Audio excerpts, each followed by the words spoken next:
자, 이제 오늘 우리가 시에서 좀 중요한 부분이라고 하는 대비, 비유하고 상징까지 일단 최대한 나갈 수 있는 데까지는 좀 나가 보려고 준비 중에 있습니다. 자, 근데 뭐 개념적으로 어려운 건 아니고, 대비가 뭔지는 알잖아. 대비가 뭐야?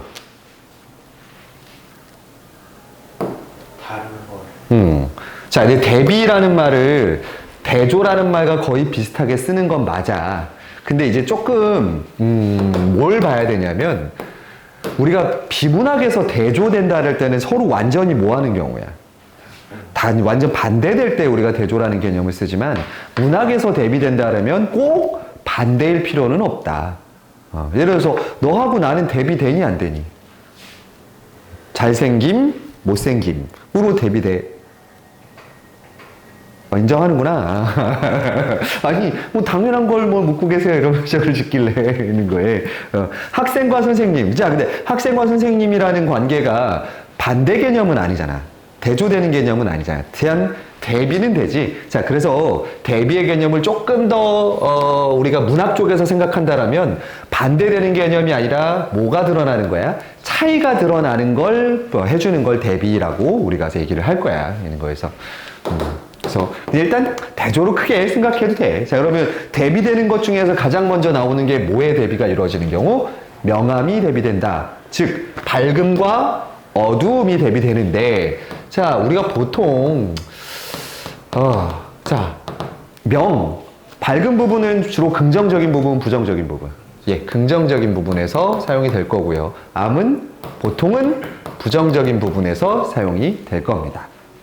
그런데 이게 교과서에 나오는 작품들은 이거에서 크게 벗어나지 않거든. 근데 가끔 가다 보면 오히려 이 어두운 게 긍정이 되는 경우도 있어. 어떤 경우가 그럴 것 같아?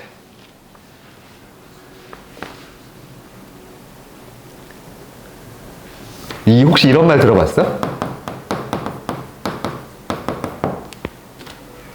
밤에는 원래 어때야 돼? 어두워야지 자연의 섭리대로 움직이잖아. 그런데 빛공해라는 건 뭐 간판이며 조명이며 뭐 가로등이며 어디에도 밤에도 더 화려하게 불이 켜져 있으니까 오히려 그때 밤에 환하게 빛나는 부분은 긍정이겠어, 부정이겠어, 그러면? 부정일 거고 오히려 어두운 게 긍정일 수 있다. 그래서 얘네는 꼭 이거는 아닐 수 있다. 그거는 시의 상황을 좀 봐야 되지만 어쨌든 명과 암 해서 대비를 이루어지는 시들은 쉽게 찾을 수 있다. 자, 우리 그럼 대비되는 시어 한번 찾아볼까? 여기서 우리가 대비되는 시어는 어떠한 명과 암처럼 명확하게 드러나는 것도 있지만 시적 상황에서도 드러납니다. 작가 누구의 작품? 김소월입니다. 자, 김소월이면 이제는 좀 생각을 해봐야 돼. 2학 때 이제 시험을 봤으니까 니네가 다 얘기하지만 님을 반어적으로 표현해서 님을 잊지 못하겠다라는 걸 표현하는 시도 많이 썼는데 이 사람이 쓴 다른 시들의 경향 중에 하나는 뭐를 잃어버린?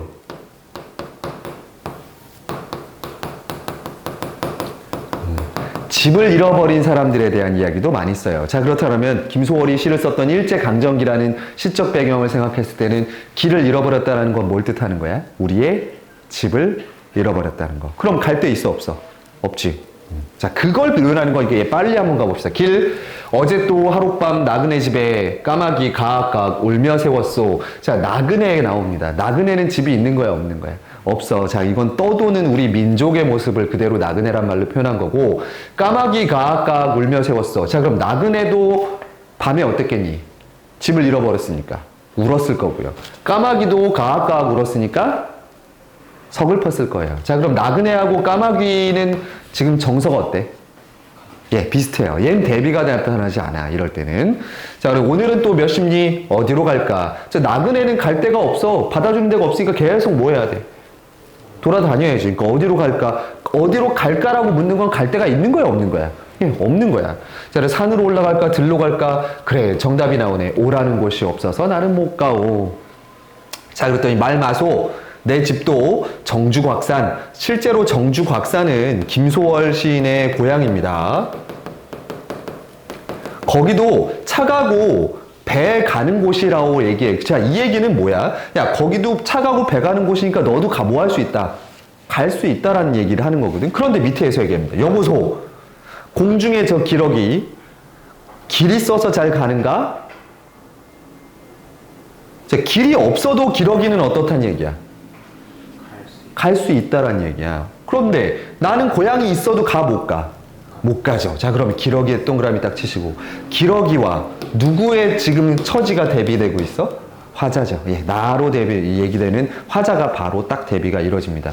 갈 데가 있고, 갈 데가 있어도 못 가는, 그리고 자연스럽게 어디든 갈 수 있는 기러기하고는 대비돼. 그래서 여보소, 저 공중에 저 기러기 열십자복판에 내가 섰소. 열십자복판에 내가 섰어. 자, 어디로 갈 곳이 없는 사람은 여기 있으면 어떨 것 같아? 헷갈리겠지. 사방으로 가야 되는데 갈 데가 없어. 있는 거. 그래서 갈래갈래 자, 이거 재밌는 표현이죠. 갈래갈래 갈래길. 여기서 뭘 느껴야 돼? 그렇지. 기역과 리을이라는 의문이 반복되면서 운율, 리듬감을 만들고 있는 거 보시고, 길이라도 내게 바위 갈 길은 하나 없어. 기러기는 갈 데 있지만 나는 갈 데 없다. 오케이. 자, 그거 대비되는 거 그렇게 찾으라는 거야. 그래서 뭐가 되는 거야? 기러기하고 나인 화자가 서로 대비가 이루어지고 있다라는 거. 쉽게 가죠? 자, 그 다음에 신경님의 나무를 위하여. 얘가 작년, 그러니까 올해 말고 작년 3학년 1학기 때 신정중학교 외부지문으로 나왔던 시긴 하거든요. 자, 근데 여러분 신경님 시인 하면 또 생각해 볼 게 있어요. 신경님 시인은 올해 돌아가셨지. 그래서 수능에서도 한번 지켜볼 작가긴 한데, 이분은 그거까지는 얘기하기 좀 그렇고, 여러분 시에서 특히 산업화 시기나 혹은 독재 시기에 우리 70년대 80년대를 다루는 작품에서 이 나무라는 소재가 등장하는 걸 좀 봐야 돼요. 나무는 혼자 있을 때는 어때? 약할 수 있어요. 자, 근데 나무가 숲을 이루면 어때? 커다란 힘이 될 수 있지. 있는 거에서. 그래서 우리 개별 하나는 하나의 나무지만 우리가 숲을 이룬다라면 더 큰 위협이나 이런 것들을 뭐 할 수 있게 돼? 이겨낼 수 있게 되겠지. 자, 그런 걸 뭐라 그러니? 여러 사람과 함께 나가는 의식을 연대의식이라 그럽니다. 손잡고 나가는 거. 그래서 그런 흐름으로 좀 시를 이해하면 금방 좀 쉽게 잡아봐. 어둠이 오는 것이 왜 두렵지 않으리? 자, 어둠 나왔습니다. 자, 어둠이 있으면 뒤에 뭐가 나오겠어? 밝음이 있겠지. 자, 어둠이 온다라는 걸 두렵지 않으리. 무슨 법? 서리법이지. 어둠이 오는 건 다 두려운 거야. 자, 그렇다면 이 어둠은 긍정, 부정? 그럼 어둠과, 자, 그러고서 불어닥치는 비바람이 왜 무섭지 않으니? 잎들 들어 썩고 떨어지는 어둠 속에서 가지들 휘고 꺾이는 비바람 속에서. 자, 여기까지는 어둠 속에 비바람이 치고 있는 시련이야. 자, 그런데 갑자기 뭐라고 얘기하니? 보인다. 자, 우리가 시에서는 모두 확인해. 어조도 좀 생각해 봐야 되거든.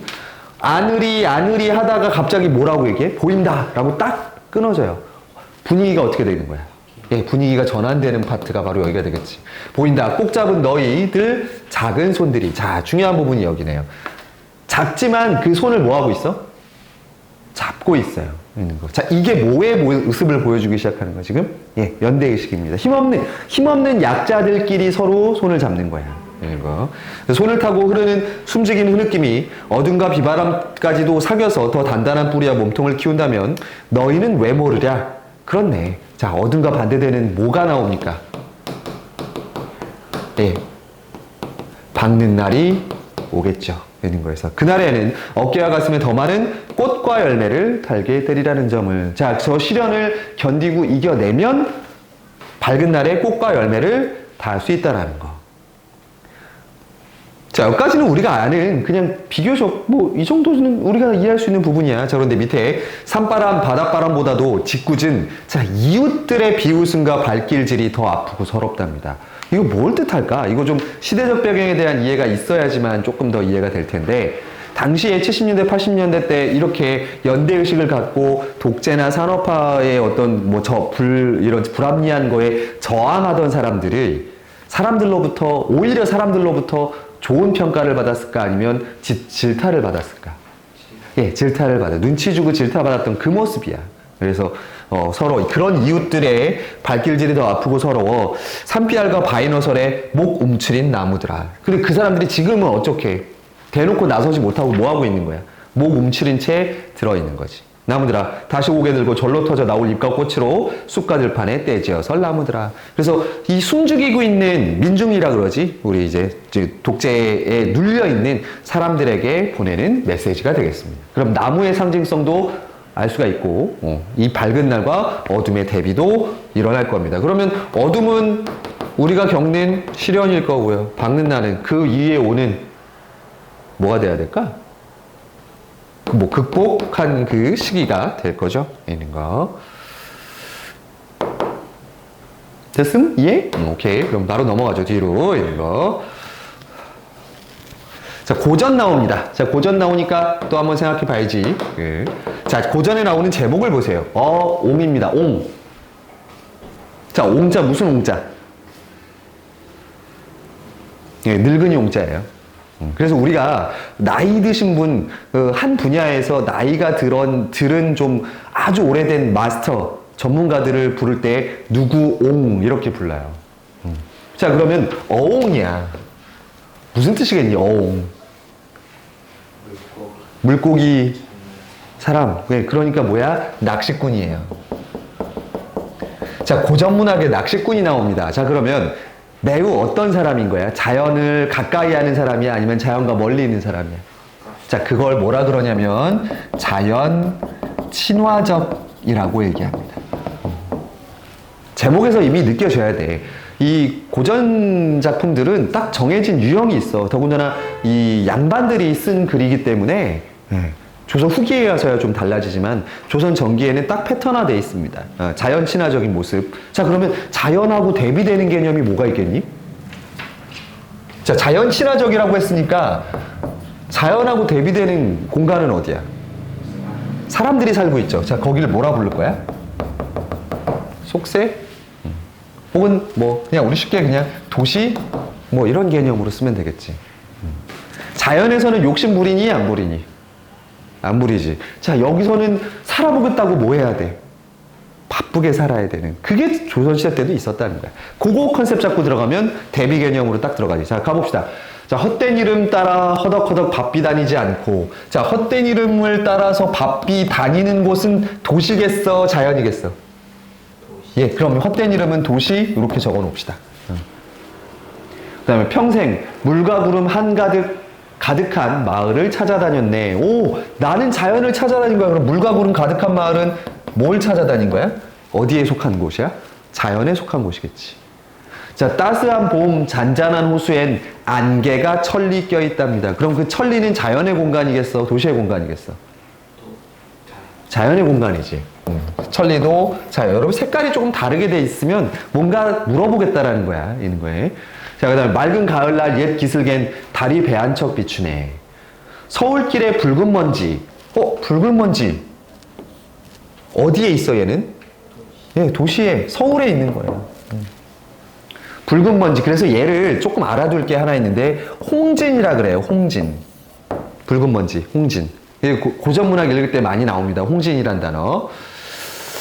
자, 이 홍진, 꿈에서도 바라지 않고, 그러니까 꿈에서도 그 도시의 것들을 탐하지 않는 거야, 이제. 그 다음에 초록 도롱이 푸른 삿갓. 자, 도롱이하고 삿갓이야. 이거는 좋은 옷이겠니? 아니면 그냥 막 입는 옷, 편한 옷이겠니? 막 입는 편한 옷이니까 얘는 자연이 되겠지. 어기여차 노랫소리는, 자, 청각적 심상입니다. 노랫소리는 뱃사람의 흥치오니, 그럼 이 노랫소리, 뱃소리, 뱃사람의 흥치도 자연이야, 도시야?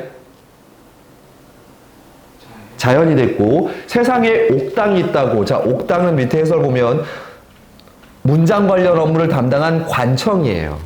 그럼 옥당은 도시야, 자연이야? 도시겠지. 있다고. 어찌 부러워하리요? 부럽지 않다라는 얘기를 하고 있는 거지. 자, 그러면 딱 도시하고 자연을 상징하는 대비, 소재들이 딱 어떻게 돼? 쫙 갈려서 대비가 일어나고 있어. 자, 그럼 밑으로 내려가서 문제가 되게 쉽게 풀릴 겁니다. 자, 보기를 참고해서 감상할 때 적절하지 않은 거. 자, 설장수는 어옹에서 공간에 대한 이분법적 인식. 그래. 공간을 도시와 뭐로 나눠? 자연으로 나눠서 그는 속세, 그래 속세, 여기 아까 우리가 뭐라고 표현한 거야? 도시라고 표현했던 속세를 부정적으로 인식해서 거리를 두고, 강호는 우리가 뭐라고 표현했던 거야? 자연을 긍정적으로 인식해서 그곳에 머물기를 원했답니다. 요런 용어는 좀 익숙해지세요. 속세, 뭐 강호 이런 말들. 자, 그러면 풀어보십시오. 되게 쉽습니다.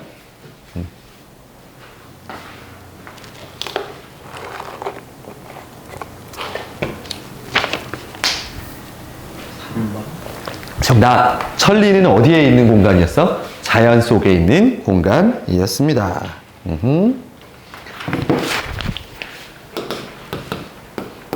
그래서 이런 걸 보면 가끔 이제 문학을 마음으로 느끼려고 그러는 애들이 있잖아. 근데 이 수능 문학이라든지 앞으로 국어 공부 좀 보면 알겠지만 마음이 아니라 국어도 어떻게 하는 거야? 분석이야. 문학도 분석이야. 야, 제가 느끼기에는 여기서 안타까움이 느끼는데요. 그러면 시험 문제 어떻게 돼? 쭈루루루루. 너는 낙화를 배우면서 낙화에서의 애틋함이 느껴졌니?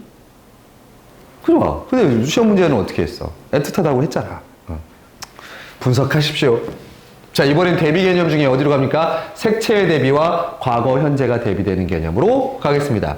자, 색채의 대비는 조금 더 조심해야 될 게 있습니다. 아까 대비가 완벽하게 반대되는 개념이 아니라고 얘기했었어. 자, 그러면 흰색에 대비되는 개념은 뭐니? 검은색. 흰색을 검은색으로 대비할 때 기준은 뭐야? 뭐 명도? 이런 거거든? 근데 우리가 색채를 구분할 때는 명도도 있고 뭐 있어? 채도도 있고요. 여러 가지 기준이 있어. 근데 아까 얘기했지만 대비라는 개념은 꼭 정반대에 있는 개념은 아니고 차이가 잘 드러나는 거잖아. 자, 흰색에 뭐가 있으면 제일 강렬한 느낌을 주니?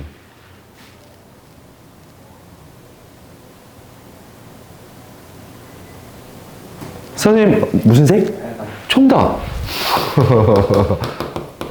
누군가에게는 빨간색과 흰색이 가장 대비가 되는 색일 수도 있어.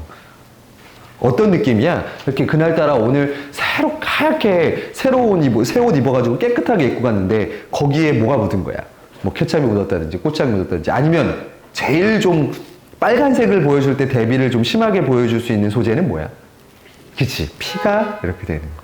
꼭 뭔가 이렇게 피를 흘릴 때는 꼭 하얀색 옷 입고 있는데 여기서 빨간색이 이렇게 퍼져나가. 만약에 검은색 옷을 입고 있었다 봐. 빨간색이 보이겠니? 안 보이겠니? 안 보이겠지. 그래서 이런 것들이 대비의 개념으로 좀 나온다. 반대 개념으로 색채에선 대비할 필요는 없다라는 거 생각을 좀 해주시면 되겠습니다. 그 다음에 22번. 과거와 현재를 대비하는 것도 있습니다. 자, 근데 보통 시인들은 과거를 긍정적으로 평가하겠니? 현재를 긍정적으로 평가하겠니? 그치? 보통의 시인들은 과거의 것들을 지금은 사라지고 없는 거야. 그래서 지금 그 과거의 것들을 찾으려고 하는 것들이 있지. 근데 꼭 그렇지도 않은 게, 우리가 이미 배웠던 기영도 시인 같은 경우는 어린 시절을 매우 어떻게 생각해? 긍정, 부정? 부정. 지금도 어때? 부정이야. 지금도 쓸쓸해. 그러니까 꼭 과거, 현재가 대비만 되는 건 아니다라는 거. 근데 어쨌든 보통 과거는 우리가 전통적인 것으로 해석하고, 현재는 좀 뭐랄까? 삭막한 느낌으로 뭔가 표현하는 그런 경우들이 많아. 대표적인 작품이 니네 신정중학교 학생들 같은 경우는 2학기 기말고사 때 나오는 어떤 작품들? 성탄제라는 작품이 있습니다. 내 뒤에 있어요. 있는 거. 과거, 현재를 대비시키는 저런 개념들도 있습니다. 근데 중요한 건 여기 맨 밑에 하나만 좀 생각해 보세요. 여기 줄에 있는 겁니다. 자, 그럼 과거하고 현재를 그냥 갑자기 나 과거 생각하다가, 아, 그래. 나 이제 갑자기 그 옛날이 좀 땡기는데 훅 이렇게 생각하면 시에서 약간 부자연스럽거든. 어떻게 하면 과거를 떠올리게 될까? 뭔가 과거를 떠올리게 해주는 뭐가 있어야 돼? 매개체. 예, 여기에 나오는, 자, 매개체. 과거를 떠올리게 해주는 매개체가 뭔지 찾아보는 것도 되게 중요합니다. 과거와 현재를 대비시킬 때는. 그럼 뒤에서 확인해 보죠. 자, 방울소리라는 작품입니다. 청계천 7가 골통품 가게에서, 자, 니네는 이제 이런 청계천, 혹시 서울에 있는 청계천 가봤어? 내가 이럴 때 아저씨라고 느끼는 게, 지금 청계천 가면 니네 머릿속에서는 그 개울이 있는 거가 생각이 날 거야. 사람들 가서 뭐 발 담그고 있는 거. 근데 이제 선생님이 서울을 처음 서울 사람인데, 처음 갔을 때는 그 위에 다리가 있었어. 다리를 막 허물고 있을 때였거든. 어쨌든 청계천 7가는 지금도 가면 이렇게 옛날 물건들 팔고 막 이러는 그 가게들이 모여 있어. 거기 7가에 골동품 가게. 자, 골동품 가게는 뭘 파는 거야? 과거의 물건들을 팔고 파는 가게야. 자, 그러면 당연히 현재와 과거가 뭐 하겠어? 이어지든지 대비가 되든지 뭐가 있을 거야. 자, 가게에서 나는 어느 황소 목에 걸렸던, 자, 중요한 소재 나옵니다. 방울을 하나 샀습니다. 자, 너가 만약에 저 방울을 그냥 샀다라면 예쁘다 정도겠지만, 이 사람이 만약에 어렸을 때 뭘 키운 기억이 있다면, 소를 키웠던 기억이 있다면, 과거로 이끌어주는 얘가 뭐가 되겠어? 그렇지, 얘가 매개체로 작동할 가능성이 매우 큽니다.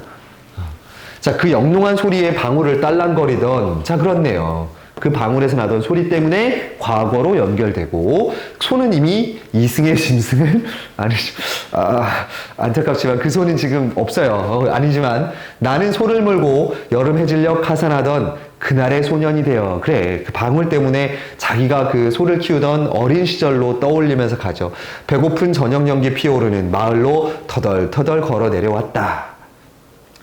자, 장사치들의 흥정이 떠들썩한, 자, 장사치에다가 조금 동그라미 치는데, 우리가 뭐뭐치라고 부르면 그 습성을 가진 사람들을 약간 뭐 하는 말? 낮춰 부르는 말이거든. 양아치 이런 것처럼. 그래서 장사치리니까 긍정적인 느낌이 들어, 부정적인 느낌이 들어? 부정적이지. 장사치들의 흥정이 떠들썩해. 자, 위에 소를 끌고 내려오던 저녁 연기 피어오르던 마을의 공간은, 과거의 공간은 매우 어떤 공간이야? 평온하고 조용한 공간에 이 방울 소리만 남아있는 되게 평온한 공간인데, 지금 현재의 공간은 어때? 장사치들의 흥정이 떠들썩해. 시끄러워. 그 문명의 골목에선 3륜차가 울러대는 경적. 빵빵! 긍정, 부정. 부정이겠지. 그리고 저자바닥, 시장바닥 따가운데, 자, 내가 몰고 가는 소의 딸랑이의 방울 소리는, 자, 과거의 그 방울 소리는 긍정, 부정. 긍정이겠지. 돌담 넘어 옥분이네 안방에 들릴까 말까. 자, 그 얘기는 옥분이는 내가 뭐 했던 존재인 것 같아? 좋아했던 여자였을 거야. 그리고 살인문 밖에 나와 날 기다리며 섰을 누나에게는 들릴까 말까. 굉장히 과거를 어떤 느낌을 주고 있어? 아련한 느낌이 들게 표현하고 있죠. 자, 그러면 적절한지 판단해 보랍니다. 기억은 화자를 유년 시절의 시간과 공간으로 유도합니다. 매개체. 맞아, 안 맞아? 맞까? 오케이, 그러면. 자, 그 다음에 니은, 소는 방울에 의해서 연상된 것으로 화자의 소박하고 평화로운 시작. 예, 오케이. 그 다음에 디귿, 경적은 방울 소리와 대비되어 현대 문명의 부정적 이미지. 오케이. 그러면 리을, 방울 소리는 화자가 소중한 이에 대한 그리움의 정서. 이 방울 소리를 해서 누가 지금 떠올라? 옥분이가 떠오르고 누나가 떠올라요. 그러면 오케이. 자, 리을은 니은을 통해 깨닫게 된 자연과 인간 사이의 구조화를 떠올리게 한다. 방울 소리는 소를 통해 깨닫게 된 인간 사이의 구조화? 얘 아니네요. 얘만 노가 되겠습니다. 이렇게 처음 보는 시라도 저런 개념들만 찾으면 어렵지 않게 풀 수가 있을 거고요. 자, 오늘은 뭐 수업 시를 전체를 다 봐주긴 어려우니까 5월이라는 시는 조금 넘어가고 밑에 있는 이 시로 가겠습니다. 이 성탄제라는 시입니다. 제목이 성탄제. 얘 여러 번 수업을 한 적이 있어. 그래서 수업을 들은 친구들도 있어서 뭐 자세히 하기는 좀 그렇긴 하지만 얘는 정말로 대비가 여러 개 일어나는 시가 됩니다. 일단은 뭐가 일어나냐면 색채가 대비돼요. 색채가 이체가 아니구나. 그 다음에 과거와 현재가 대비되기도 합니다. 이 두 가지가 다 일어나요.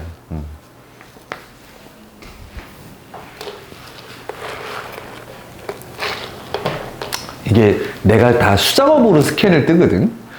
이게 기울어져 너무 티나지 않아? 저 영상으로 찍으면 내가 꼭 삐뚤게 찍은 것 같더라고 이렇게 보니까. 뭐 그래도 뭐 힘들진 않지?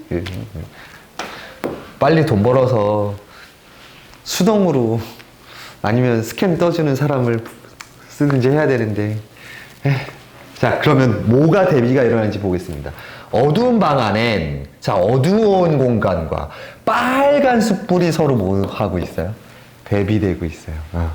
어두워. 자, 어두운 건 생명이 있는 거야, 없는 거야? 없는 건데, 거기에 빨간 숯불이야. 자, 빨간 숯불에 조금 생각을 해봐야 돼. 숯불은 활활 타오르는 불이야? 아니면 꺼져가는 불이야? 숯불이? 숯불은 꺼질 듯이 안 꺼지고 끈질기게 남아있는 불이잖아. 막 장작불처럼 막 타오르는 게 아니잖아. 그래서 이 숯불의 의미를 좀 잘 생각해야 돼. 거의 그 생명이 없는 공간에서 이 숯불이 끈질기게 뭐하고 있는 거야, 지금. 안 꺼지고. 버티고 있는 느낌이야. 그래서 얘 대비됩니다. 얘는 그럼 뭐가 대비가 되는 거야? 색채가 대비되지. 그 다음에 외로이 늙으신 할머니가 애처로이 자자드는 어린 목숨을 지키고 계셨다. 자, 중요한 이게 이유가 나오네요. 어린 목숨이야. 자, 이 시에 말하는 화자입니다. 그럼 화자가 지금 뭐 하는 거야? 아파. 자, 그 아픈 걸 뭘로 표현한 거야? 빨간 숯불로 표현해낸 거야. 그러니까 이 끈질기게 생명이 꺼질 듯 안 꺼질 듯 끈질기게 버티고 있는 거지. 읽고 눈 속을 아버지가 약을 가지고 돌아오셨다. 자, 아프니까 당연히 아버지가 약을 가져왔는데 아버지가 뭐를 해치고 가져와? 눈을 해치고 가져왔다. 아버지가 눈을 해치고 따오신 붉은 산수 열매. 자, 이번 눈은 무슨 색이고? 흰색이고, 산수 열매는? 예, 빨간색이에요. 자, 여기도 뭐가 이루어집니까? 색채가 대비가 이루어지겠죠. 그럼 왜 흰색은? 자, 흰색은 아버지가 약을 구해오는 걸 도와주는 거야? 힘들게 하는 거야? 힘들게 하는 소재야. 거기에 빨간색 산수 열매가 훨씬 더 어때? 강렬하게 약처럼 대비가 되겠지. 있는 거에. 그래서 나는 한 마리 어린 짐승, 젊은 아버지의 서늘한 옷자락에, 서늘한 옷자락과 나는 아프니까 지금 뭐가 나? 연로상기한 볼이. 자, 이번에는 뭐가 대비돼? 촉각이 대비가 됩니다. 아버지의 옷자락이 서늘하면 서늘할수록 아버지의 뭐가 더 크게 느껴지니? 아픈 아들을 위해서 가져온 건 아버지의 뭐야? 사랑이야. 이 붉은 산수 열매는 그러면 아버지의 뭐를 뜻하는 거야? 사랑이고, 이 사랑을 더 대비시켜서 두드러지게 하려면 아버지의 옷자락이 더 어떨수록? 차가울수록.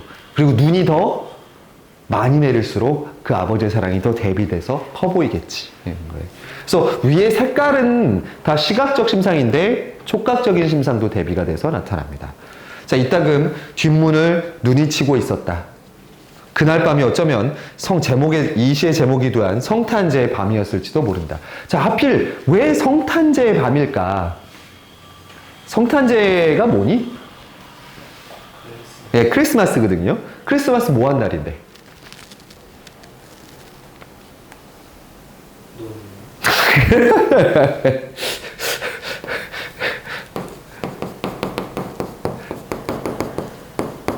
예수가 태어난 날이야. 자, 예수는 어떤 인물인데? 인류를 위해 뭐 한 사람이야? 예, 희생한 사람이야. 자, 희생을 나타내주는 색깔이 뭐니? 십자가에 매달렸잖아. 그 색깔이 무슨 색이야? 피. 십자가 색깔 말고 십자가에서 흘렸던 피의 붉은색. 자, 이 붉은색이 되게 중요해. 그래서 뭐가 있어? 붉은색이 산수 열매가 있단 말이야. 이게 다 이렇게 연결돼. 자, 근데 실제로 이날이 성탄제의 밤이었는지는 중요해, 안 중요해? 안 중요해. 이날 뭐가 중요한 거야? 아버지의 사랑을 느낀 날이라는 게 중요한 거야. 그래서 그날의 기억을 어떻게 하고 있어? 눈이 치고 있던 날로 기억하는 거야. 그날이 진짜 며칠인지는 기억을 못해. 근데 맞아, 그날 눈이 치고 있었어. 그래서 마치 뭐처럼 느끼는 거야? 성탄제의 밤처럼 느껴지는 거지. 자, 이건 현재야, 과거야? 과거야. 자, 그래서 그 밑으로 옵니다, 이제. 어느새 나도 그때 아버지만큼 나이를 먹었습니다. 자, 그럼 여길 나눠서 얘는 현재가 되고 위에는 과거가 되겠지. 있는 거. 옛것이란 거의 찾아볼 길이 없는. 자, 옛것이란 찾아볼 길이 없대. 그럼 이 옛것은 뭐겠니? 과거에 있었던 건 뭐야? 아버지의 사랑이겠. 자, 아버지의 사랑이 지금 거의 찾아볼 수 없다라는 건 지금 화자는 아버지가 돌아가셨을 수도 있고요. 아니면 아버지와 떨어져 있을 수도 있고요.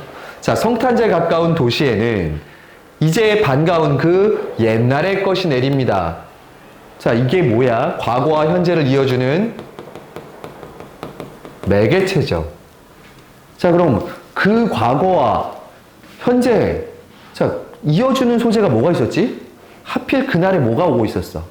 눈이 오고 있었고, 지금 그 반가운 옛날의 것이 다시 내리기 시작해. 그러면 매개체는 눈이 될 겁니다.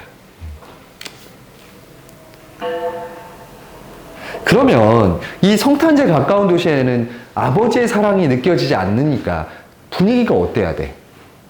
우울하고 좀 삭막한 느낌이 좀 들게 해야 되겠지? 이런 거에. 자, 그 서러운 30살. 잠깐. 그때 아버지만큼 나이를 먹었는데 고작 몇 살이야, 이씨. 30살밖에 안 됐는데 지금 이런 얘기를 해? 나 몇 살? 누가 나 42살? 나 40 안 넘었어. 그래 보여? 아니야, 나 40 안 됐어. 어딜 봐서 40이야. 말장난이 심하네. 곧 50입니다. 어쨌든 나의 이마에 자, 갑자기 아버지의 뭐가 느껴져? 서늘한 옷자락이 촉각으로 아버지를 느껴져. 아까 그랬어. 아버지의 옷자락이 서늘하면 서늘할수록 뭐가 더 크게 느껴진다고? 아버지의 사랑이 느껴진다고. 자, 갑자기 아버지의 옷자락이 느껴져요. 자, 그랬더니 눈 속에 따오신 산수유의 붉은 아라리. 자, 산수유의 붉은색 성질이 자, 좀 무섭다. 이거 처음 보는 애들은 무섭다라더라고. 아직도 내 어디에 녹아 흘러? 혈액 속에 녹아 흐르는 거야. 자, 그럼 이 산수유의 붉은 아버지의 사랑이 지금 내 몸속에서 뭐하고 있어? 흐르고 있기 때문인 거지. 우리 피를 물려받았다고 얘기하잖아. 근데 이거를 갖다 그렇게 해석하는 애들 있다고? 그럼 뭐 산수유 열매를 갈아서 주사기로 피에다가 뭐 넣은 거니? 참 대단하다 그랬어. 그냥 진지하게 묻는 애들이 있어. 그렇게. 그게 아니라는 건 알 수 있죠. 그래서 그 색채의 느낌까지 이어지는 거. 자, 그럼 과거는 매우 어떤 공간? 아버지의 사랑이 있는 공간. 현재는 그렇지 않은 공간. 과거, 현재도 대비되는 거 나타납니다. 자, 그러면 이런 문제야. 이 글을 영상물로 만들기 위해 계획한 것으로 적절하지 않은 것 찾으랍니다. 좀 찾아볼까? 바로 찾아보면 아마 쉬울걸?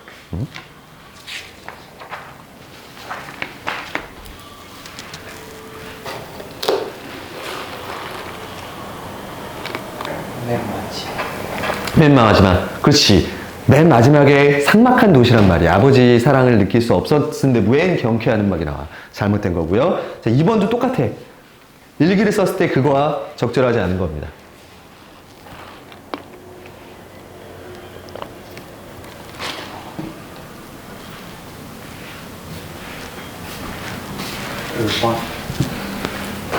그렇지. 성탄제가 가까운 도시에는 삭막해야지 사랑과 평화가 넘쳐서는 안 돼요. 그러니까 이 시의 대비만 제대로 이해했으면 그렇게 어렵지 않게 넘어갈 수 있었던 게 되겠습니다. 오케이.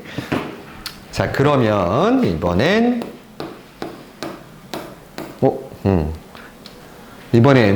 비유와 상징으로 좀 가보겠습니다. 비유와 상징할 때마다 내가 장난 삼아서 신정중학교 학생들을 놀리는 게 있긴 해. 비유, 상징, 비유. 다 알던데, 이거 하면. 1학년 1학기 때 비유, 상징, 뭐, 수미, 상관, 뭐, 이런 걸 외우게 했다는데? 수행평가도 보고? 아니야? 아니. 달랐어? 있는 거? 그게 좀 유치하더라. 지금 1학년 애들도 그거 하는데. 자, 다음은 이제 시에서 가장 핵심이라고 할 수 있는 비유법과 상징에 대해서 얘기 나오는데, 아마 상징은 내가 와서 설명을 아마 뒷반 애들한테도 다 안 해줬거든. 그러니까 수업한 애들하고 아마 비유적인 부분만 조금 오늘 디테일하게 가도 될 것 같긴 해. 자, 비유가 나오면 항상 같이 따라다니는 게 뭐야? 상징이에요. 비유하면 상징이 따라다닙니다. 그럼 비유하고 상징은 뭘 따져주는 거야? 원관념과 보조관념이라는 개념, 빗대서 표현하는 그 개념들이 동시에 나온다라는 점에서 좀 생각을 해봐야 돼. 그래서 자, 비유를 좀 필기 좀 하고 갈까? 자, 비유는 A와 B 사이에 뭐가 있어야지만 돼? 공통점입니다. 그래서 수학가입니다. A와 B 사이, 원관념과 보조관념 사이에 유사성이 있어야지만 존재가 가능해집니다. 자, 그러면 유사성이 많을수록 좋다, 나쁘다? 예, 그렇게 생각하시면 안 돼요. 왜냐면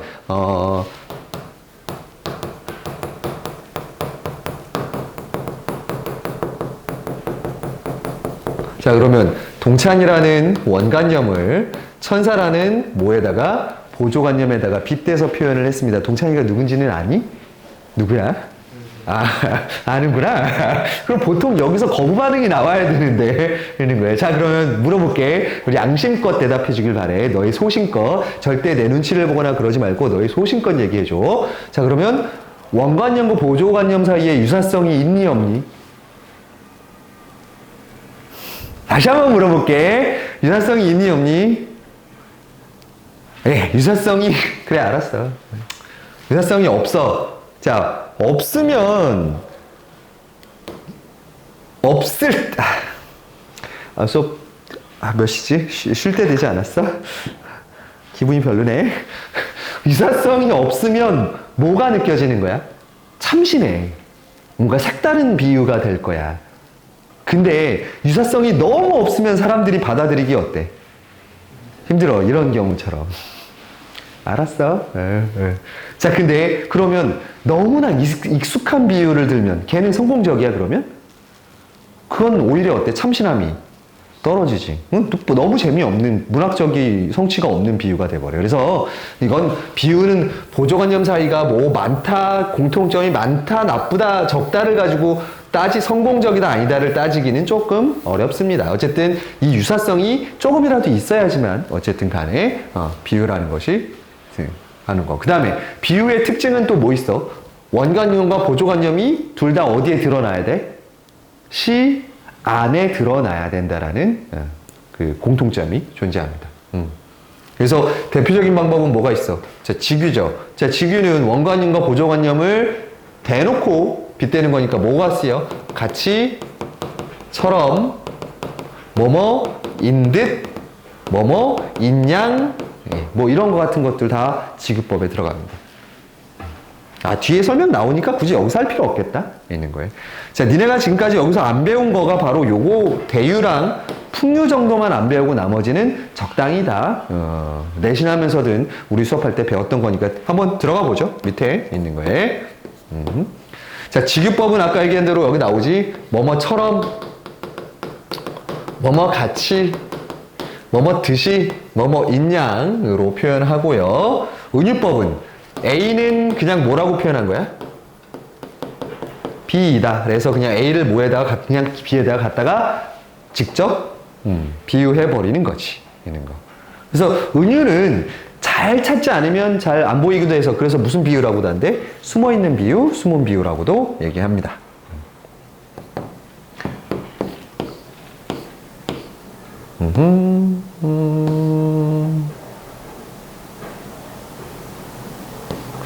뭐 직유하고 은유 찾는 건 어렵지 않으니까 자, 여기로 와 보십시오. 자, 지금서부터 매우 중요한 걸 하나 할 텐데 얘를 쉬었다 갈까 아니면 그냥 갈까? 얘 한 20분 걸릴 거야.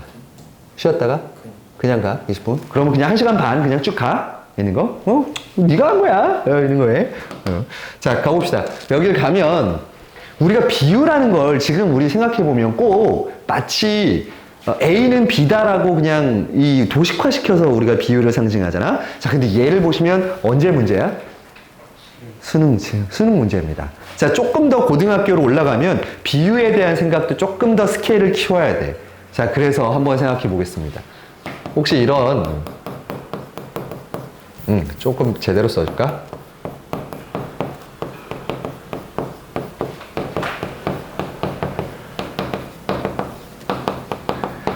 자, 고전문학을 보는 오늘 하나의 정말 비유적인 그 개념을 하나 정확히 이해해야 될 게 있습니다. 수신, 제가, 치국, 평천하. 자, 저거 들어본 적 있습니까? 없습니까? 없어요? 진짜? 자, 이런 보면 이거 보세요. 나 자신, 내 몸을 다스려요. 내 몸을 다스리다야. 자, 그러면 다음 단계로 넘어갈 수 있습니다. 내가 내 자신을 다스릴 줄 알아야 뭐를 할 수 있다? 가는 뭘까? 예, 그렇습니다. 가정을 다스릴 수 있어요. 이제 내 몸 하나도 제대로 못하는데. 자, 그러면 가정을 다스릴 줄 아는 사람이어야지 뭐를 할 수 있다? 예, 국가를 다스릴 수 있습니다. 나라를 다스릴 수 있어요. 자, 국가를 다스릴 줄 알아야 뭐를 얻을 수 있다? 예, 세상을 얻을 수 있게 되는 거죠. 그러면 내 몸이 하나의 가정의 일부분이잖아. 그 다음에 그러면 가정은 국가의 뭐야? 하나의 일부분이야. 자, 그러면 한번 얘기해 봅시다. 조선시대 때 나라에 불만이 있어. 그러면 뭘 할 수 있지? 불만을 얘기할 수 있어. 근데 왕이 있는데 왕을 비판하는 문학작품을 쓸 수 있니 없니? 못 써요. 자, 그런 경우에는 어떻게 할 거야? 비유법을 쓰면 되겠지. 어떻게 비유법을 쓸까? 이걸 사용해요. 국가라는 원관념을 어디에다가 비유하면 돼? 가정에다가 대입시켜서 설명을 하면 돼. 예를 들어서 집안으로 치면 누가 되는 거야? 집에 아빠가 누가 되는 거야? 국가에서는? 왕이야. 자, 그럼 왕이 일을 제대로 못해. 그러면 집에 아버지가 일을 제대로 뭐 하는 걸로 표현하는 거야? 못하는 걸로 표현하는 거야. 그거는 실제 가정일 수도 있고 실제 그냥 우리가 얘기하는 하우스 있지. 이런 집일 수도 있어. 비유하는 거는. 그러니까 조선시대 작품에서 집안 얘기가 나온다. 그러면 집안은 보조관념이야. 그럼 국가가 뭐가 되는 거야? 원관념이 되는 거야. 그러니까 국가를 까기 위해서, 국가를 비판하기 위해서 집이라는 보조관념에서 일어나는 일처럼 비유적으로 표현하는 경우가 많다야. 이게 고전문학의 큰 포인트야. 실제로 혹시 사시남정기라는 작품 들어본 적 있니? 그래, 고전문학 할 때 이야기로 하고 있는 거에서. 자, 그러면 얘를 한번 와봅시다. 이게 진짜 중요한 내용이야, 있는 거. 자, 얘 이런 애들을 뭐라 불러? 시조야. 자, 시조는 몇 음복? 사음복 있는 거. 자, 한번 해석해 보죠. 어와. 자, 어와는 뭐야? 감탄사야, 그냥. 있는 거. 어와. 동량제에 뭐라고 돼 있어? 쓸만한 제목. 즉, 그러니까 아주 좋은 나무를 이야기하는 거야. 나무 재료예요. 자, 우리가 집을 짓는 과정이 라고 생각하면 돼. 자, 이 시조는, 뭐를 짓는 거야? 집을 짓는 거 얘기합니다. 그 과정이야. 그래서 동량제를 절이하야 어이할꼬. 자, 저렇게 좋은 기둥이 될 만한 나무를 갖다 놓고 절이하야 어이할꼬. 저렇게 쓰면 된다, 안 된다? 안 된다라고 얘기하는 거야. 자, 그래서 헐뜯어 기운 집에. 자, 집이 기울었어. 그러면 국가가 뭐 해가는 거야, 지금? 망해가고 있거든? 자, 그런데 왜 망했어? 헐뜯은 거야. 사람들이 뭐 한 거야, 하도. 말은 안 드러낸 거거든? 자, 그런 집에 의논도 하도 할샤. 의논이라고 하는 건 말이야. 자, 집이 쓰러져 가면 뭐 해야 돼, 가서? 뚝딱뚝딱. 수리를 해야 되는데, 뭐만 많은 거야, 지금? 말만 많은 거야. 서로 헐뜯고 있는 거야, 계속해서. 그래서 목수. 자, 목수가 뭐 하는 사람이야? 나무를 다듬어서 집을 고치는 사람이겠지. 목수가 고자자를 들고 다닌답니다. 이 고자자는 어떤 자래? 창고지기가 쓰는 자야. 즉, 뭘 쓸 때, 곡식을 뭐 깊이 재고 이럴 때 쓰는 자야. 작은 자야, 큰 자야. 곡식을 재는데 막 이만하고 들고 다녀야 돼? 곡식 같은 거 담지 이렇게 몇 센치 뭐 이렇게 재면 작은 자일 거야. 자, 이 고자자를 들고 허둥대다 말려는다. 자, 지금 뭐가 있는데, 우리에게는 집을 고칠 수 있는. 동량제라는 좋은 재료가 있어. 그런데 사람들이 뭐만 하고 있어? 말만 하고 있어. 그나마 목수가 나타났는데 그 나타난 목수마저도 나무를 자를 수 있는 자가 아닌 곡식을 위로 측량하는 고자자를 들고 나타나서 허둥대다가 제대로 집을 고친다, 못 고친다? 못 고칠 거란 얘기야. 자, 그러면 얘는 국가적으로 본다라면 저 동량제는 누구를 비유적으로 표현한 말이야?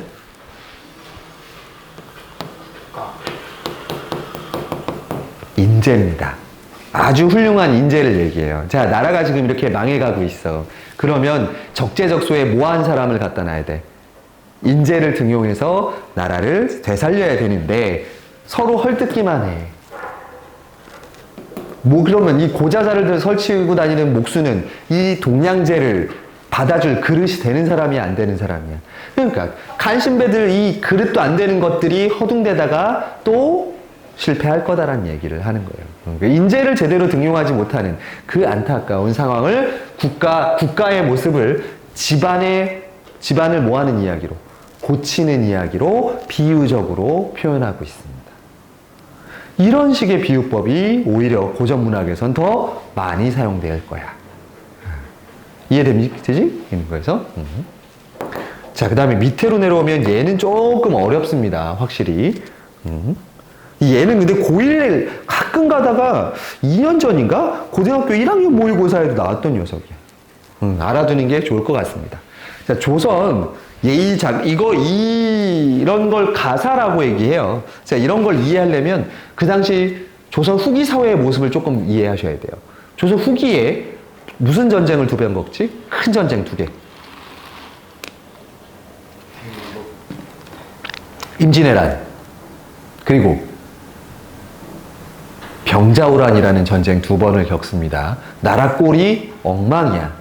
자, 그런데 국가가 제대로 돌아가질 않으니까 백성도 일을 제대로 해야 안 해. 안 해요. 그렇다고 중간에 왕도 왕 역할을 제대로 하지 못하고 허둥댑니다. 그 상황을 표현한 거야. 근데 그렇다고 왕을 비판적으로 깔 수는 없잖아. 그러니까 기울어져 가는 얘도 뭐로 표현했겠어? 그 기울어져 가는 나라를 기울어져 가는 집안으로 표현해요. 어떤 가문으로 표현해내. 비유적으로 있는 거. 가봅시다. 바깥 별감 많이 있어. 자, 별감은 뭐냐면 관직에 있는 사람을 이야기해요.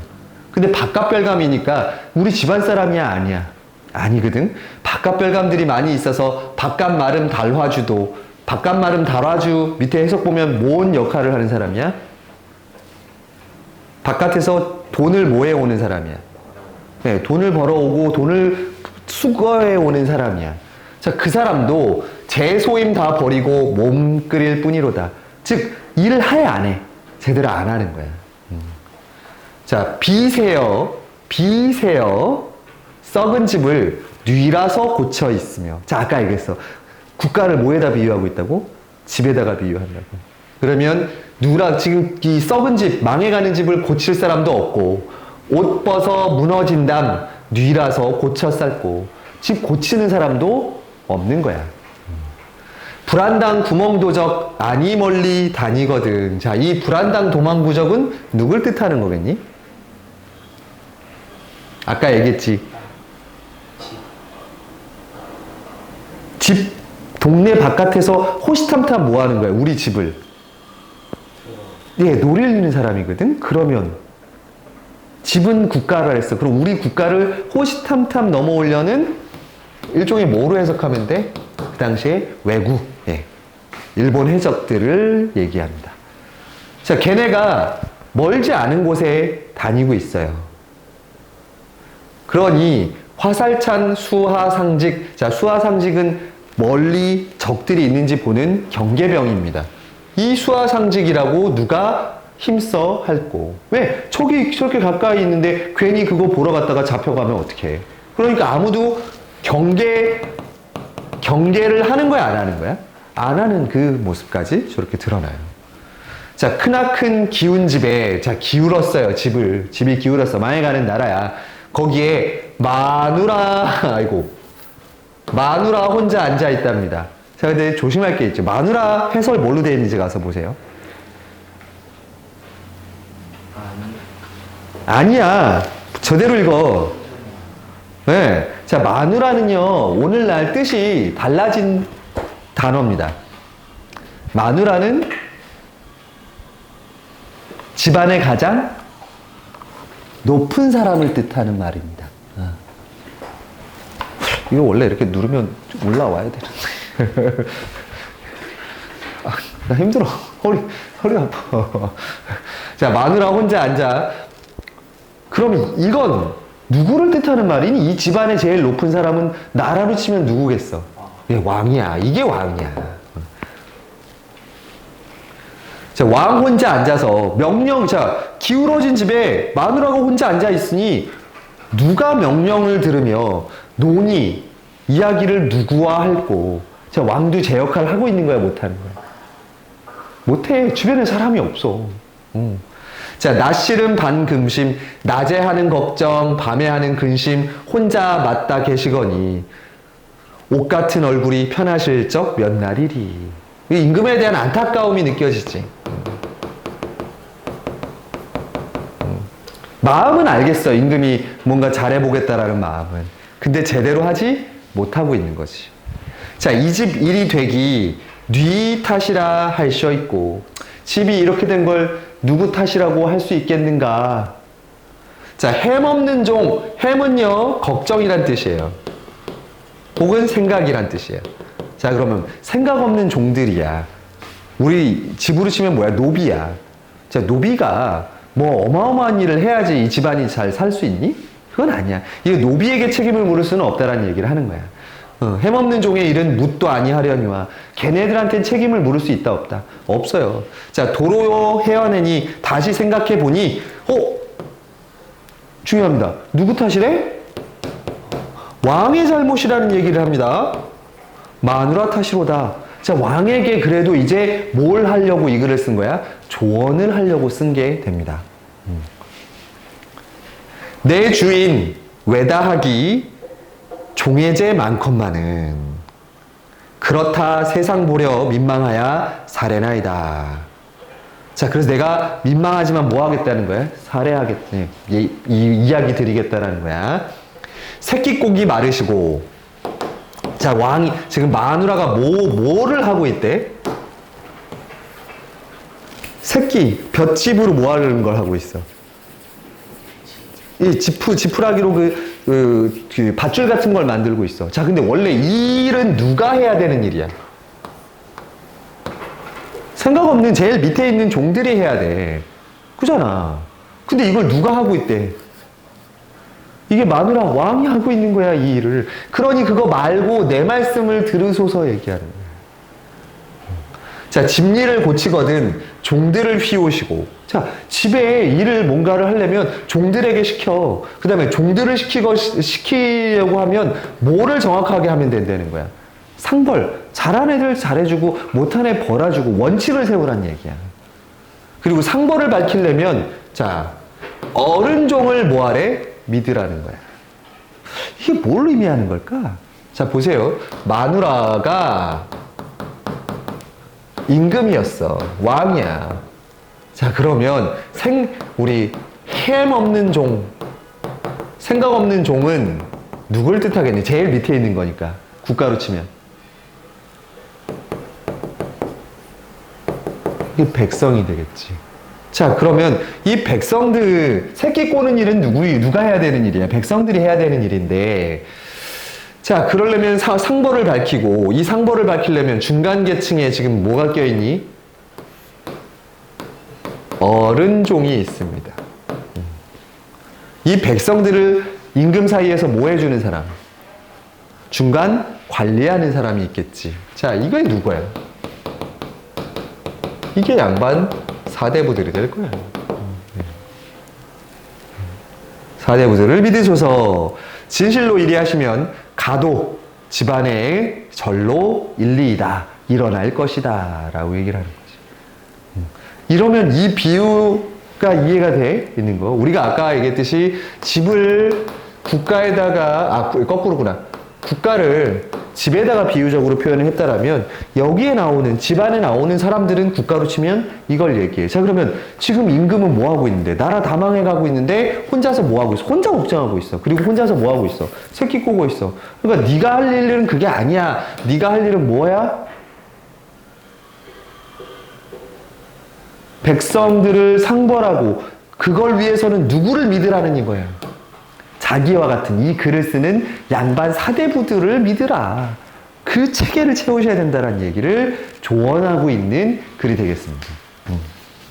만약에 이런 이제 그 비유에 대해서 이해를 못했다라면 사실 뭔 얘긴가 하고 넘어갔을 수 있는 작품일 수도 있겠지만 뭐 배우고 나면 쉽습니다. 1번 기업임에 대한 이해로 적절하지 않은 거 찾으랍니다. 자, 기업 바깥 마름이야. 자, 돈 걷어오는 일 해 안 해? 안 하니까 비판받고 있는 존재 맞고요. 니은은 뭘 뜻한다 그랬지? 외구. 자, 그러면 가까운 곳에 있으면서 불안감을 주는 존재 맞고요. 디귿 마누라야. 잘못된 일을 고치도록 화자가 뭐 하고 있어 지금? 설득하고 있는 존재 마누라. 이 이야기를 누구 들으라고 하는 거야 지금?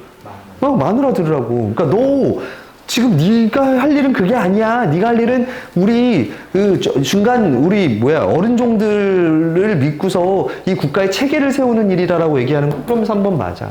있는 거. 4번이 뭐지? 새끼꼬기. 청자에게 당부하는 시급하고 중요한 행위. 예, 이게 아니죠. 네가 할 일은 그게 아니다라고 얘기하는 4번이 답이 돼야 될 것 같습니다. 그다음에 이게 이제 쉽게 말해서 이거야. 유아기념에서는 국가를 뭐의 확장된 형태? 가족의 확장된 형태로 봅니다. 그러니까 가족이 커져서 국가가 된다는 얘기지. 그래서 집안의 화목을 위해서는 구성원들이 자기의 역할에 충실해야 하듯 국가의 안정한 경영을 위해서는 군신이 본분을 다해야 한다라는 우리가 방금 다 설명한 부분이야. 자, 찾아보십시오. 그러면 1번 동량제. 동량제는 뭐였어 아까? 어떤 큰 일을 하게 될 인재들을 얘기하는 거였고요. 어른종은 임금과 백성들 사이에서 나라를 잘 다스리고 관리해주는 역할을 하겠지. 그리고 어른종은 모두 국가의 바람직한 경영에 요구되는 요소이다. 예, 답 1번 되겠네요. 바로 1번 답 튀어나오죠.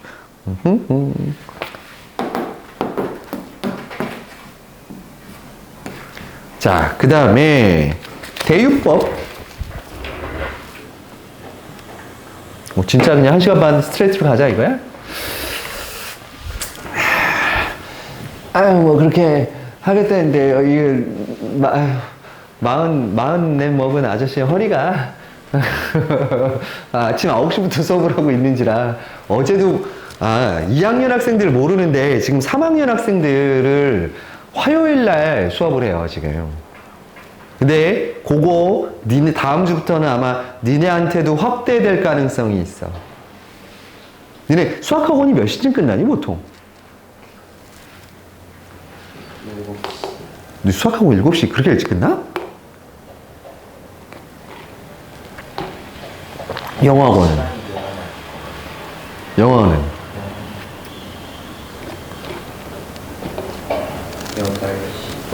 됐네 그러면. 앞으로 수학 2학년들도 8시부터 10시까지 비문학 수업을 할까 합니다. 하루. 화요일하고 수요일. 둘 중에 알아서 하루 정도 오는 걸로.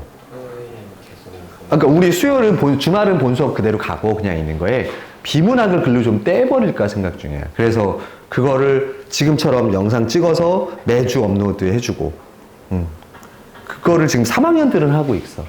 3학년들은 내신 기간 때도 비문학 수업 그대로 가고 있거든. 거에. 그게 이제 공부를 하려는 학생들한테는 좋은데, 근데 진짜 학원에 와서 꾸역꾸역 공부하는 학생들한테는 사실 큰 도움이 안 될 것 같긴 한데, 개별적으로 따로 불러서 시험 때 아니고서는 사실 니네 따로 와가지고 체크하는 거가 크게 별로 하지 않잖아, 그렇게. 그럴 바엔 그냥 같이 뭔가 프로그램을 나가는 게 낫지 않을까 생각하고 있습니다. 그래서 좀 결정을 해야 될 것 같아요. 근데 아직 신정이 내신 끝났고 사립을 내신 끝났지만 사실은 이제부터 시험 시작이야, 웬만한 학교들. 내가 지금 정신이 하나도 없고 3학년들은 지난 주말부터 내신 들어갔어요. 내가 지금 정신이 좀 없어. 자, 비유법 중에 뭐가 있습니까? 대유법이 있습니다. 대유법. 대유법은 진짜 말하고 싶은 대상에 뭘까요? 뭐 대유법이 뭔지 모르니까 지금 이게 뭘 넣을지 모르겠지. 뭐냐 진짜? 뭐냐 다뤄갈 때는 자, 이겁니다, 여러분. 적어 놓으세요.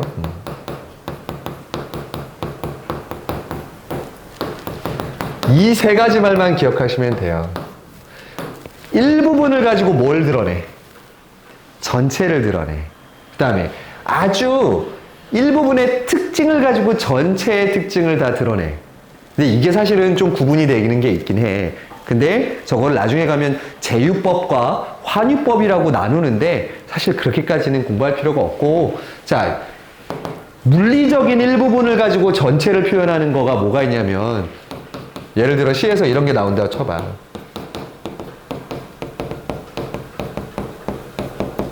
자, 시에서 한라에서 백두까지라는 표현이 있다고 쳐봅시다. 그러면 한라산부터 어디까지야? 백두산까지. 그러면 한라산부터 백두산까지만 딱 정하는 거야? 무슨 뜻이니? 한라에서 백두까지 하면. 그렇지. 우리나라 전체를 얘기하는 거지. 이 두 가지만 가지고, 일부분만 가지고 우리나라 전체를 표현하고 있어요. 이게 대유법 중에 하나고요. 자, 그 다음에 이 말도 한번 보세요.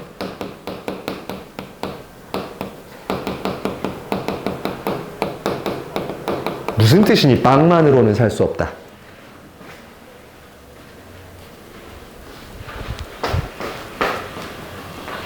빵만으로는 살 수 없다.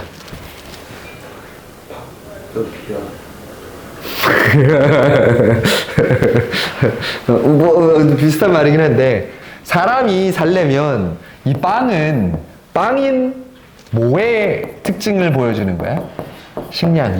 먹는 것만 가지고는 살 수 없다라는 거야. 뭐도 있어야 돼. 즐길 것도 있어야 되고요. 놀 것도 있어야 되고요. 얘는 하나의 특징을 가지고 음식물이라는 전체의 특성을 빵이라는 걸로 보여주고 있어요. 그러니까 요 특징을 가지고 보여주는 것도 대유법이고요.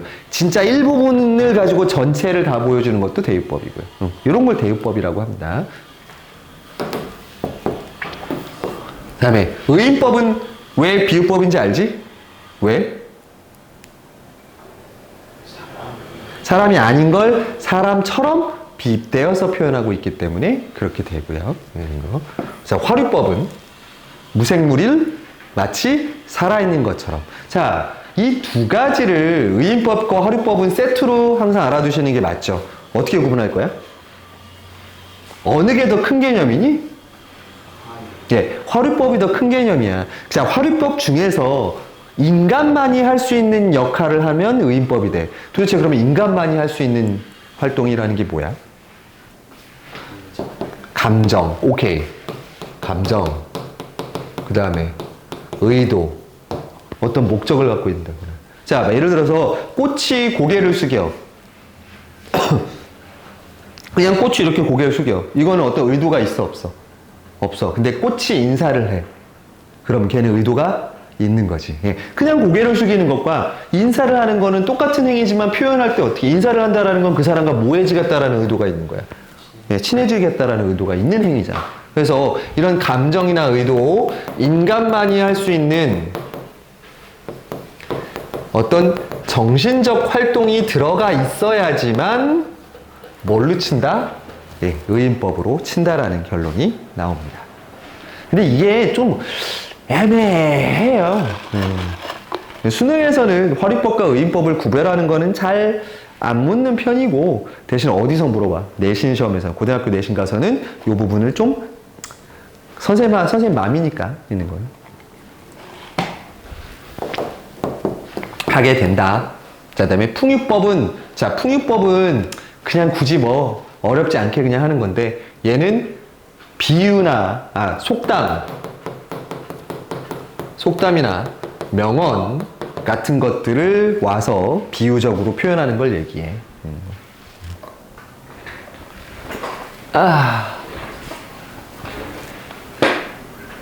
자, 그러면 상징은 우리 수업 때 같이 가자. 애들이랑 있는 거에서. 애들 아마 일부분은 해서 애들이 알고 있는 애들도 있는데, 아니, 다시 정리해 주는 게 맞을 것 같아. 자, 이 부분 와보세요. 까마귀 검다하고 백로야 웃지 마라. 중요한 시조입니다. 자, 우리가 까마귀가 뭘 비유하고 백로가 뭘 비유하는지가 우리나라 시조에 꽤 많이 나와요. 근데 보통 까마귀는 긍정의 대상이니 부정의 대상이니? 보통은 부정이고, 백로가 하야니까 이게 긍정의 대상인데, 이건 시의 맥락을 보셔야 돼요. 가봅시다. 까마귀가 검다 하고 백로야 웃지 마라. 자, 시어가 긍정인지 부정적인지를 좀 헷갈릴 때 뭘 보면 좀 확인이 쉽다? 뒤에 나오는 서술어를 보십시오. 자, 백로한테 뭐라고 얘기해? 웃지 마라고 얘기해. 그럼 백로는 긍정, 부정? 네, 이게 부정적인 대상이 돼버려요. 그러면 까마귀는 긍정의 대상이 돼버립니다. 왜 그런지 한번 보세요. 밑에 이유가 나오지. 겉이 검은들, 까마귀가 겉이 검다고 해서 속조차 검을 쏘냐? 까마귀는 겉은 검은데 속은 하얘. 근데 마지막 가서 아마도 겉은 하얀데 속이 검은 건 너는 누구야? 백로지. 백로 너뿐인가 하노라. 그러면 이게 무슨 뜻이야? 겉으로는 착한 척 하는데 속으로는 뭐한 사람들? 썩은, 앞뒤가 다른 사람들을 비판하. 자, 그러면 백로는 비판의 대상이 됩니다. 있는 거예요. 자, 그런데 이 시를 지은 이직입니다. 여기 보시면 이런 것들이 시에 대한 해설이 좀 붙을 거야. 자, 이직의 시조는 고려 유신으로 조선 개국에 참여한 작가가, 잠깐, 이직은 그러면, 자, 고려파가 있고요. 이성계가 새로 세운 조선파가 있을 거야. 이직은 어느 편? 조선개국에 참여한 작가야. 그 이직은 조선파야. 그러면 긍정적인 까마귀가 일로 가요. 그럼 백로는 이쪽으로 가겠지. 그럼 무슨 뜻인지 한번 생각해봐. 까마귀는 뭘 뜻하는 거야? 조선으로 갈아탄 거야. 이건 유교적 입장에서 본다라면 일단은 나라를 뭐한 사람인 거야? 배신한 사람이야. 겉으로는 나빠 보여. 근데 이 사람의 속은 어때? 하얘. 그래, 착한 거야. 자기네들은 정말 나라가 잘 됐으면 하는 좋은 의도를 갖고 있다라고 해서 까마귀로 자기들을 표현한 거야. 근데 이 백로는 겉으로는 뭐한 사람들인 거야? 고려를 지키려고 도도한 척하고 깨끗한 척하지만 사실은 속은 어떤 애들인 거야? 시커먼 거. 자기네들의 이익을 포기하려고 하지 않는 시커먼 속내를 가지고 있다라고 비유적으로 표현해낸 겁니다. 자, 이런 까마귀하고 백로에 대한 소재는 같은 시대인데도 다르게 표현되기도 해요. 이 시조 말고 혹시 정몽주하고 이방원의 얘기는 알지? 저 이방원이 와가지고 정몽주에게 얘기해. 너 어디로 넘어오라고? 조선으로 넘어오라고. 자, 그걸 가지고 그 얘기를 들은 정몽주의 엄마가, 참 희한하지? 정몽주의 엄마가 정몽주한테 시조를 지어서 보냅니다. 뭐라고 보냈냐면, 까마귀 노는 곳에 백로야 가지 마라. 이렇게 얘기합니다. 그럼 그때 까마귀는 누구야? 아니, 조선으로 간 사람들이에요. 그럼 백로는 고려를 지키려는 정몽주 같은 사람들. 그러니까 까마귀 노는 곳에 백로, 몽주야 가지 마라. 거기 가면 뭐 한다고? 까마귀 검은 물을 들을 수도 있다라. 그래서 그러니까 되게 그 상황에 따라 달라져요. 이 까마귀하고 백로는. 자, 요런 까마귀 백로가 시조에 다시 한번 등장하는 때가 있어. 언제가 있냐면 단종 시기에 가면 다시 또 나옵니다. 단종이 누군데? 태종, 태세, 문, 단. 6대 임금이야. 나이가 몇 살 때? 7살인가? 그때 왕위에 오릅니다. 그래서 자기 세력이 없어. 너무 어린 나이에 왕이 되니까 작은 아버지였던 누구? 세조. 수양대군. 우리가 수양대군. 내가 그 영화도 있잖아. 내가 왕이 될 상인가? 이거 하는 그 사람이 단종을 쫓아내고 자기가 왕이 돼. 그래서 단종을 지키려고 했던 사람과 그 다음에 세조 쪽에 붙어서 새로운 왕을 모시려고 했던 사람들 사이에 또 까마귀 백로 논쟁이 그때도 한번 또 붙습니다. 이런 것들도 나중에 비유적인 표현이니까 여러분들 확인해 보실 수 있을 거야. 이런 거.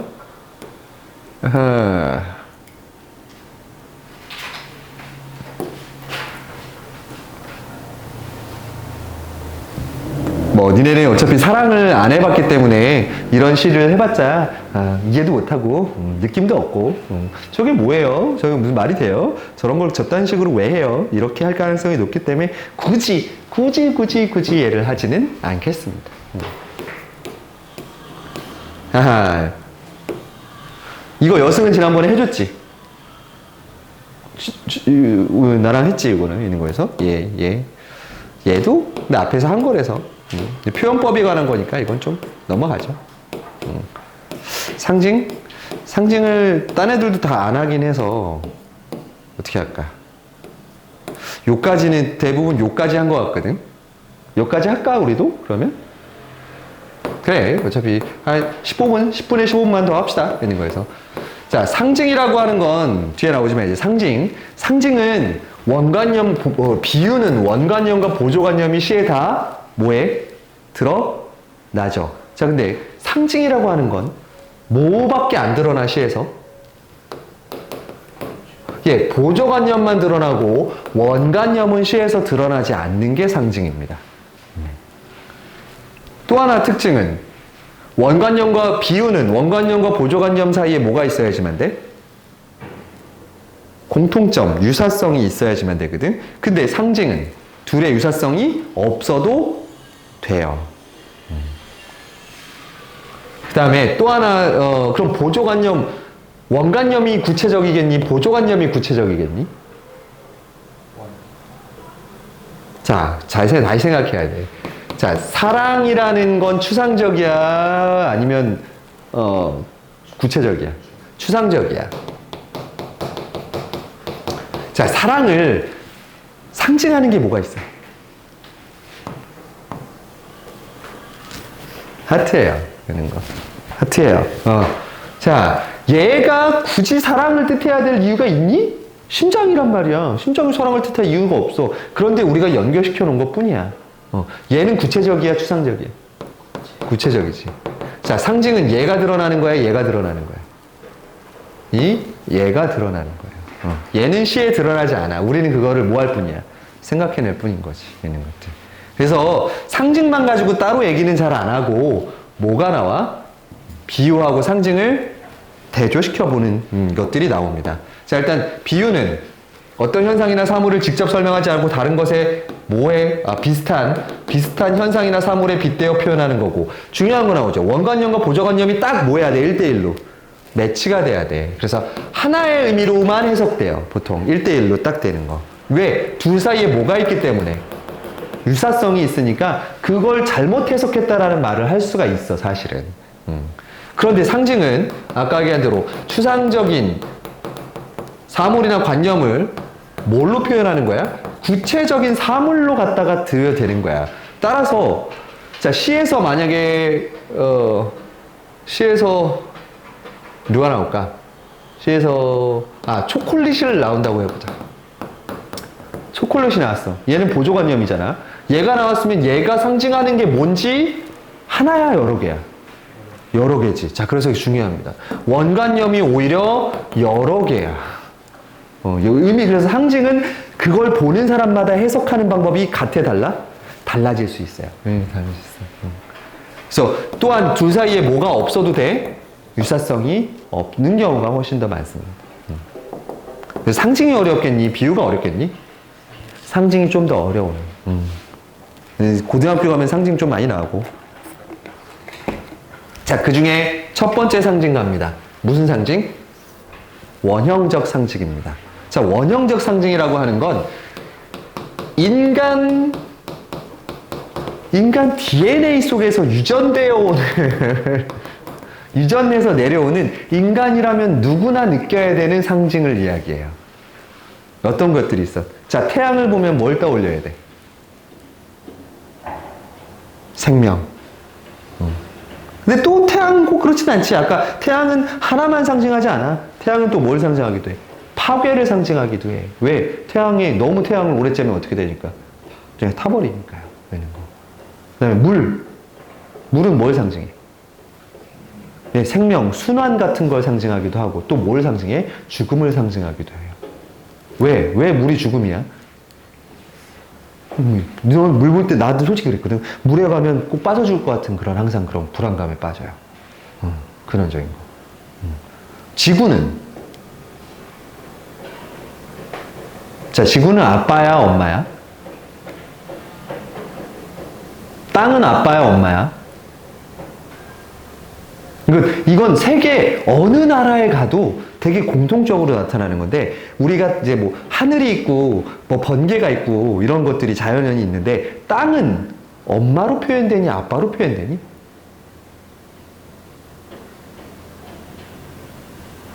엄마. 왜? 땅은 생명을 품었다가 거기서 뭐 농산물들을 만들어낸단 말이야. 아빠가 하는 거야, 엄마가 하는 거야? 엄마. 그런 것들이 우리가 법석 깊이 들어가 있는 이 원형적 상징이라고 얘기합니다. 이런 것들. 자, 그래서 원형적 상징을 좀 볼 수 있는 흥부부부상이라는 작품이 있는데, 여기서 이 시를 이해하려는 건 아니고, 자, 흥부 이야기를 가지고 재구성한 시야 있는 거에서, 자, 흥부부부가 밥덩이를 사이에 하고 가르기 전에 건넨 웃음살을 헤아려 봐라. 자, 금이 문제리, 황금 벼이삭이 문제리. 자, 그러면 웃음살과 금과 황금 벼이삭을 뭐 해줘야 돼? 나눠줘야 돼. 자, 그럼 우리가 보통 금과 황금벼 이런 애들이 뜻하는 건 뭐야? 금과 황금벼 이삭. 금이 뜻하는 게 뭐니? 금. 상징하는 게. 정신적인 거야, 물질적인 거야? 물질이고, 그걸 가지려고 하는 뭘 드러내는 거예요? 예, 욕망이에요. 물질과 욕망을 드러내는 게 금. 인간의 탐욕 같은 걸 드러내는 게 금이에요. 이런 거. 웃음살은 그러면 상대적으로 뭘 얘기해? 어떤 정신적인 것들을 추구하는 걸 얘기하겠지. 이런 뭐 너무 당연한 상징들을 찾아냅니다. 여기까지만, 요거까지 하고 이제 마무리 지을게, 그러면 이거에. 자, 이 문정이라는 작가의 율포의 기억이라는 작품입니다. 자, 검은색 하면 어떤 느낌이니? 어둡고 무섭고 우울하고 이런 느낌이잖아. 근데 꼭 그런가? 이 시를 보고 확인해 보길 바랍니다. 자, 일찍이 어머니가 나를 바다에 데려간 것은 소금기 많은 푸른 물을 보여주기 위해서가 아니었대. 자, 그러면 푸른 물은 나의 대상이 아니야. 내가 보려는 대상이 아니야. 자, 바다가 뿌리 뽑혀 밀려나간 후 꿈틀거리는 검은 뻘밭 때문이었습니다. 자, 내가 간 건 뻘밭 때문인데, 뻘밭은 무슨 색깔이야? 검고, 우리가 보통 생각할 때 검은 건 생명이 있는 거니 없는 거니? 보통은 없는 건데 앞에 꾸며주는 말을 보세요. 뭐하는? 꿈틀거리는 거야. 그러면 저 검은색은 생명이 있는 거야, 없는 거야? 있는 검은색이야. 우리가 아는 상징을 지금 뭐하고 있어? 바꾸고 있어요. 그래서 뻘밭의 위험을 무릅쓰고 퍼덕거리는 것들. 자, 얘는 살아있는 거야, 죽은 거야? 퍼덕거리는 것들은? 예, 살아있는 거야. 그 다음에 숨쉬고 사는 것들의 힘을 보여주고 싶은 것이다. 자, 먹이를 건지기 위해서는 사람들은 왜 무릎을 꺾는 것일까? 갯벌에 가서 그 살아있는 생명체를 거두려면 어떻게 해야 돼? 무릎을 꿇을 수밖에 없고, 그 다음에 깊게 허리를 굽혀야지만 그 뻘밭에 있는 생명들을 가져올 수 있어. 그래서 생명이 사는 곳은 왜 저토록 쓸쓸한 맨살일까? 그만큼 살아가는 일은 쉬운 일이야, 어려운 일이야? 어려운 일이야. 생명을 유지하는 일은 매우 어려운 일이야. 일찍이 어머니가 나를 바다에 데려간 것은 저 무의한 해조음을 들려주기 위해서가 아니었다. 엄마가 나를 바다에 데려간 이유는 저 바다 파도 소리 듣고 이런 뭐 놀러 가라는 게 아니었던 거야. 무리의 집을 짓는 새들과 각혈하듯 노을을 내뿜는 폭우를 배경으로 뭐를 배우라는 거야? 그 안에서의 어렵지만 살아가고 있는 사람들의 뭐를 느끼라는 거야? 그렇지, 생명력을 느껴보라는 거거든. 상자처럼 뻘밭에 고개를 숙이고 먹이를 건지는 자, 슬프고 경건한 손이야. 그 생명, 그 뻘밭에서 어려운 걸 이겨내며 살아가는 그 생명력을 보여주기 위한 거지. 자, 그럼 밑으로 보면 1번 가보세요. 검다는 대개 어둠, 죽음, 허무 등을 상징해. 그러나 이게 원형적 상징이잖아. 율포의 기억에서는 강한 뭐를 품고 있는 의미, 생명력을 갖고 있는 게 좀 우리가 알고 있는 거랑 다른 의미를 갖게 됩니다. 그럼 몇 번? 5 몇 번? 그래, 5번이죠. 예, 검은색인데 생명력이 느껴져. 왜? 검은 줄기들은 뭐하다? 싱싱하다. 오케이. 이렇게 딱 연결 지을 수 있으면 되는 거겠습니다. 자, 뒤에 관습적 상징이랑 창조적 상징은 우리 수업 때 같이 좀 해보는 걸로 하죠. 자, 과제는 보라 그 녹색 워크북이 있어요. 녹색 워크북 우리 오늘 5강 대비했지. 그리고 6강 비유했지. 상징도 풀 수 있을 것 같지? 상징까지. 아니, 상징 너무 많은가?